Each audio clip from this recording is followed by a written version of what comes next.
প্রিয় দর্শক বন্ধুরা, আপার প্রাইমারি থেকে গুরুত্বপূর্ণ খবর আপডেট। আপার প্রাইমারি থেকে আবারও কিন্তু নোটিফিকেশন জারি হলো এবং অনেকের ক্ষেত্রেই কিন্তু খুশির খবর থাকছে। অবশ্যই এটা দেখে নিন, অন স্ক্রিনে রেখে যাবতীয় বিষয় কিন্তু আলোচনা হবে।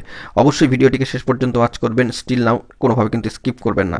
চ্যানেলটিকে সাবস্ক্রাইব করে সঙ্গে থাকবেন। চলুন কথাবার্তা না বাড়িয়ে মূল টপিকে ফোকাস করি। বন্ধুরা, আর্জেন্ট ভিত্তিতে আবারও নোটিফিকেশন জারি স্কুল সার্ভিস কমিশনের অফিসিয়াল সাইটে। অন স্ক্রিনে গিয়ে দেখি। বন্ধুরা, দেখতে পাচ্ছেন the West Bengal central school service commission, Acharya Sadan, 21/1/2025 ডেডলাইনে দাঁড়িয়ে এই নোটিফিকেশান চলে এসেছে। বাঁ দিকে রয়েছে মেমো নাম্বার এবং করিজেন্ডাম প্রকাশিত হয়ে গিয়েছে। বুঝতেই পাচ্ছেন মোট 7 জন প্রার্থীর ক্ষেত্রে।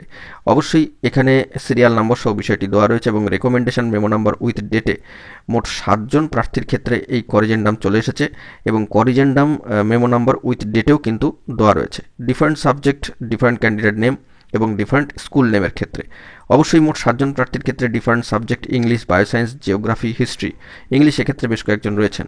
এই সমস্ত সাবজেক্টের ক্ষেত্রে করিজেন্ডাম চলে এসেছে এবং অবশ্যই এখানে জানানো প্রয়োজন যে 14/11, 16/11, 20/11, 18/12, 26/11, 14/11 এবং 24/10 দাঁড়িয়ে 2024-এর এই recommendation memo number with date এবং করিজেন্ডাম সেক্ষেত্রে কিন্তু মেমো নাম্বার উইথ ডেট চলে এসেছে 20/1/2025-এর ডেডলাইনকে সামনে রেখে। অত্যন্ত গুরুত্বপূর্ণ খবর আপডেট। কার্যত মোট 7 জন প্রার্থীর ক্ষেত্রে এই খুশির খবর কিন্তু উঠে আসলো।